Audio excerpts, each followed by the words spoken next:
Has Putin achieved its security goals in Ukraine and beyond Ukraine in Europe? How do you see the conflict right now? Well, let's put it this way. The goals and objective of the West in engaging in this conflict in Ukraine, and remember, this is a war that the West chose to do, not Russia. It was forced upon Russia.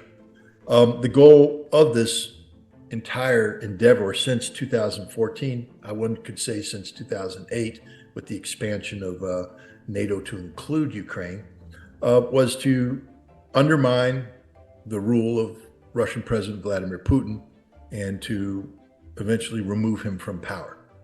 They have failed. Vladimir Putin today is a wartime leader who enjoys nearly 80% approval rating. He just announced that he'll be running for re-election in March. Nobody will beat him. He's invincible as a leader. The Russian people believe in him. They trust him. They want him.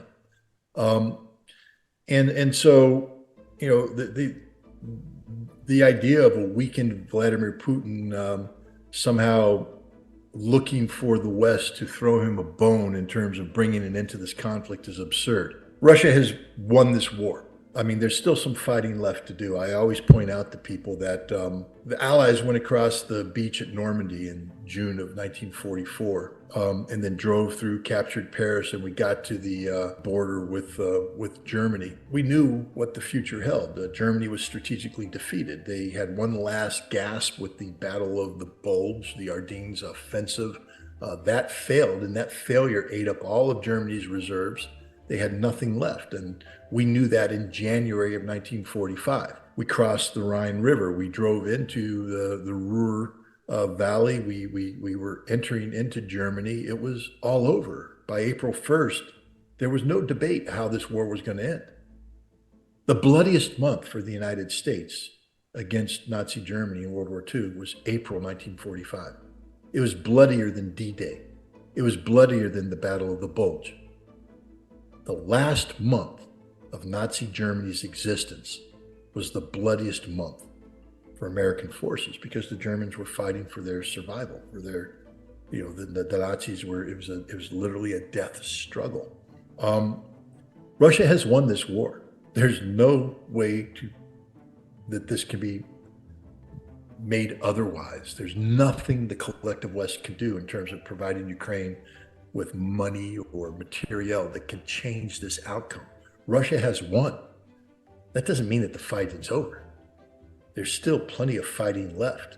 And it doesn't mean that it's going to be easier for Russia going forward. The last month of this war could be the bloodiest month for Russia. We don't know. But the point is, Ukraine cannot win.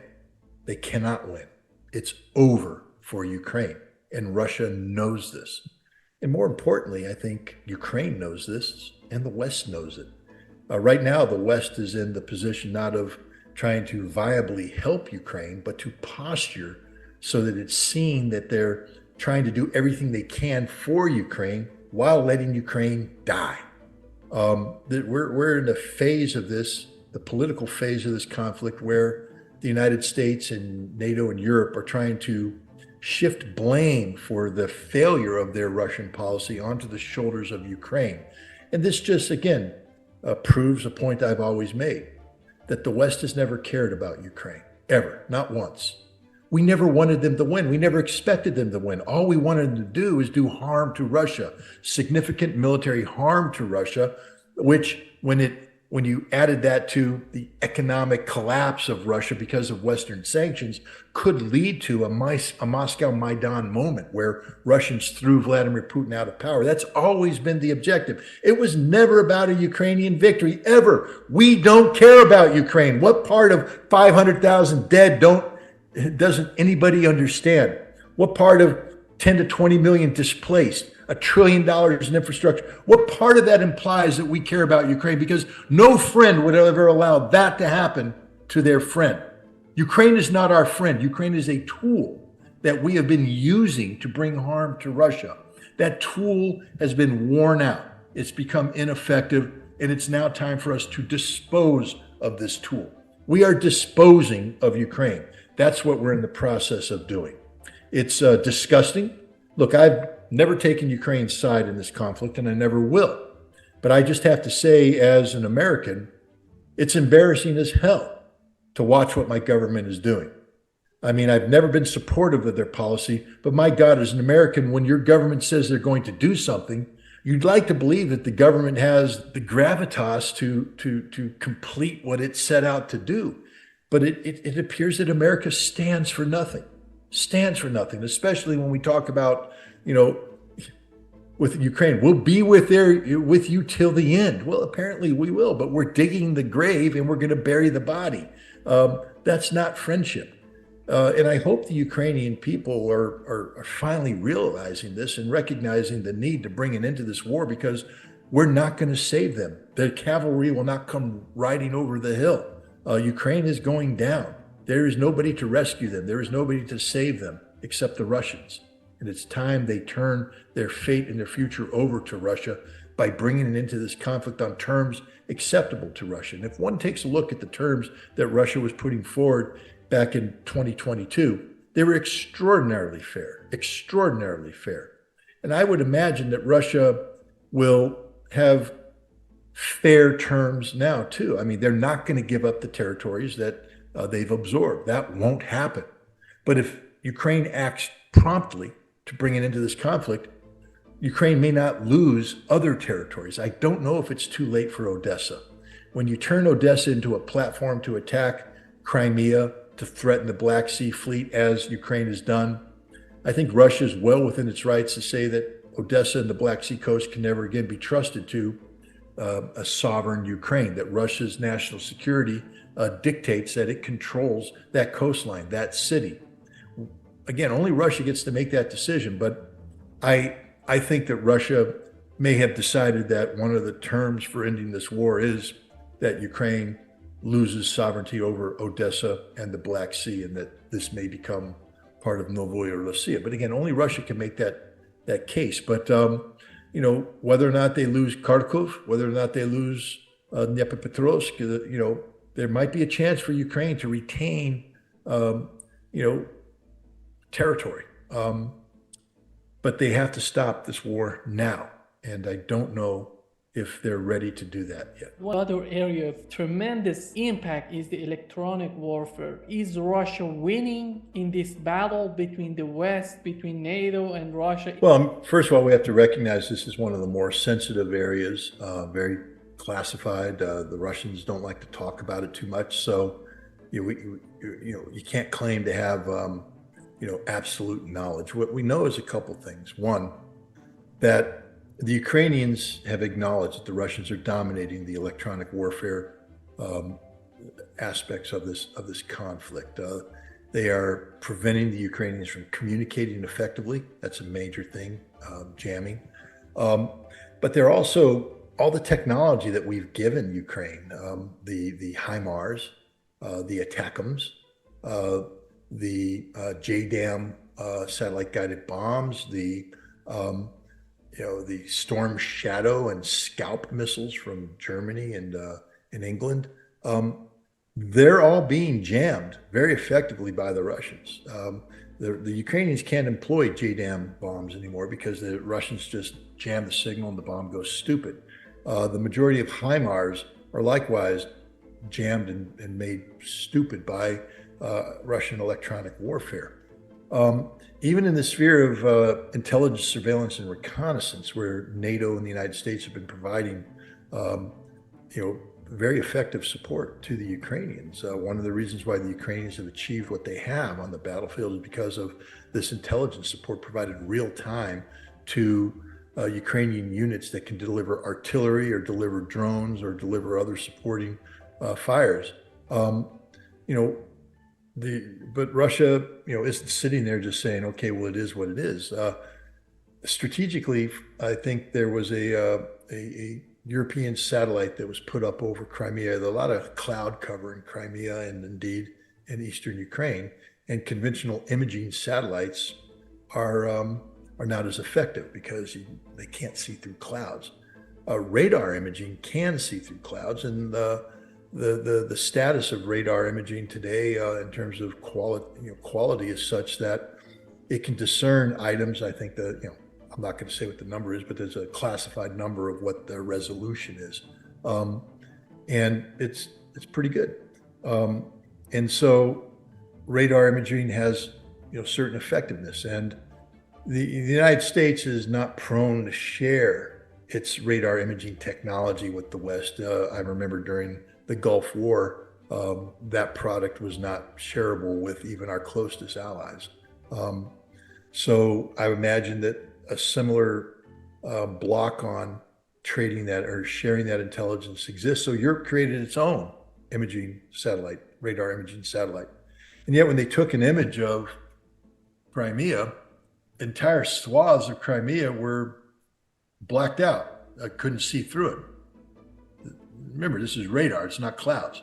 Why couldn't they? Because Russia knew the frequency of the radar and had jammed that area that was sensitive. They didn't want the radar imagers to look into.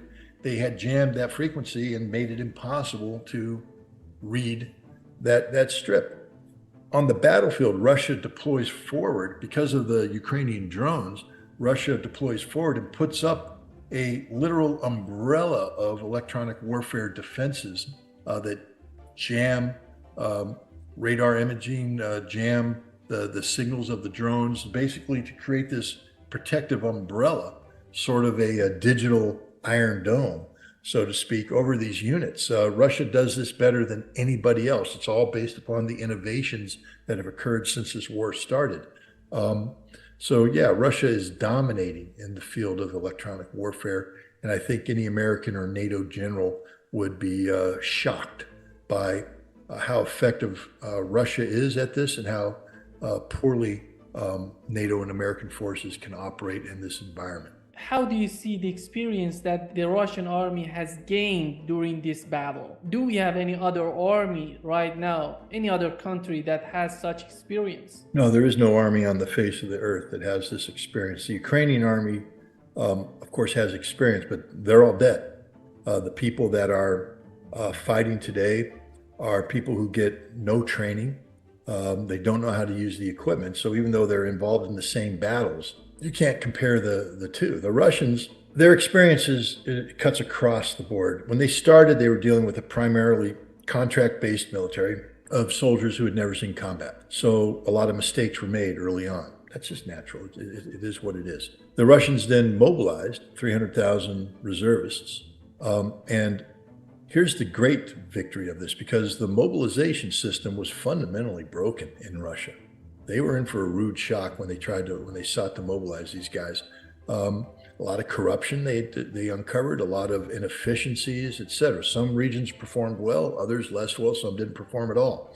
But Russia learned from this, fixed the problem, and today, in addition to having trained those 300,000, the same system today is absorbing hundreds of thousands of volunteers and training them to a high degree of capability. And all of this training incorporates lessons learned from the special military operation.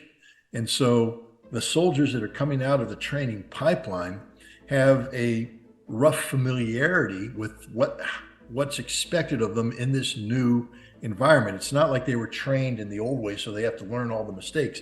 They've been educated on the right tactics and operational procedures, etc.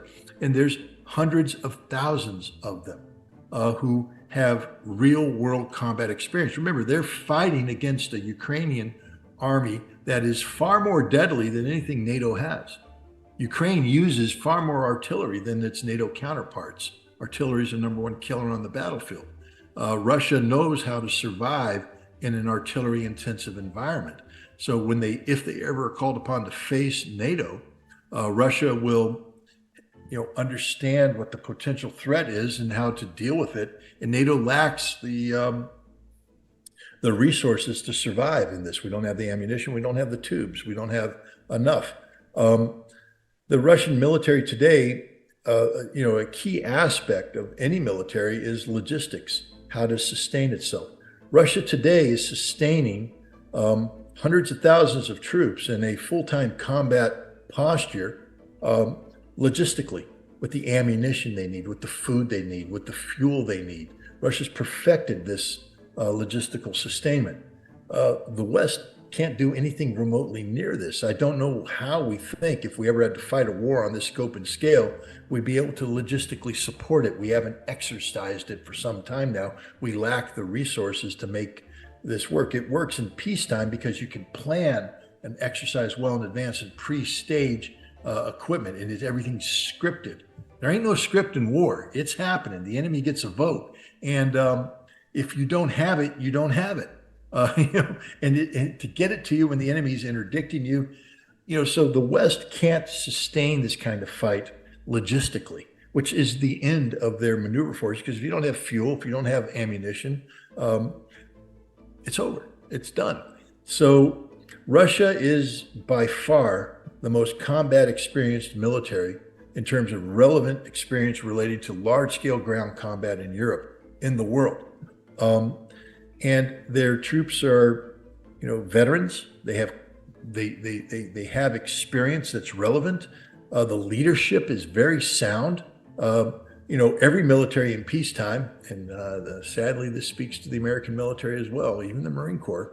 We promote, peacetime warriors, guys who never, look good in peacetime. They're good at putting Marines on parade. They're good at ensuring that Toys for Tots is adequately executed. They're good at doing any number of peacetime tasks, even those with combat experience. What was their combat experience? Iraq, Afghanistan.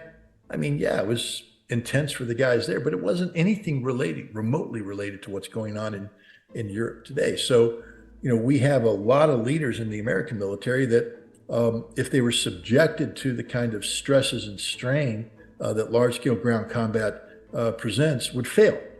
Russia had similar leaders. Vladimir Putin has talked about it. He said, yeah, we went to war with some guys, both on the ground and in staff, who were perfumed princesses, people who were there for the wrong reasons.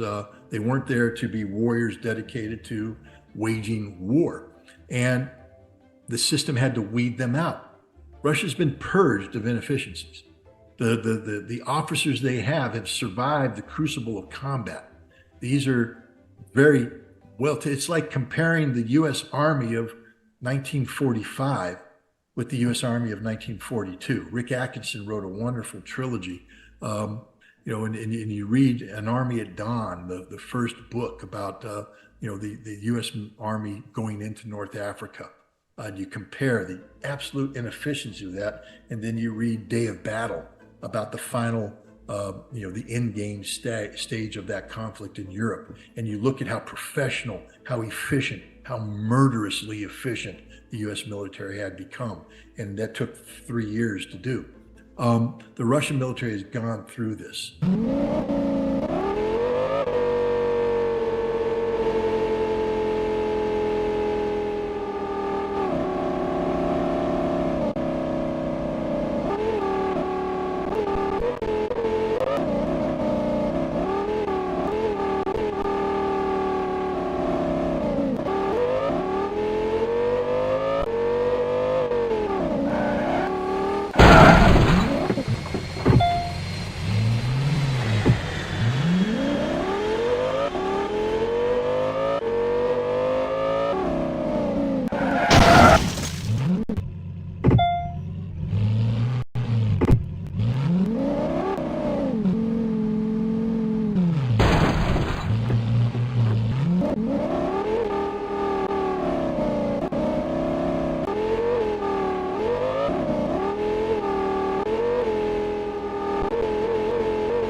jump on the front.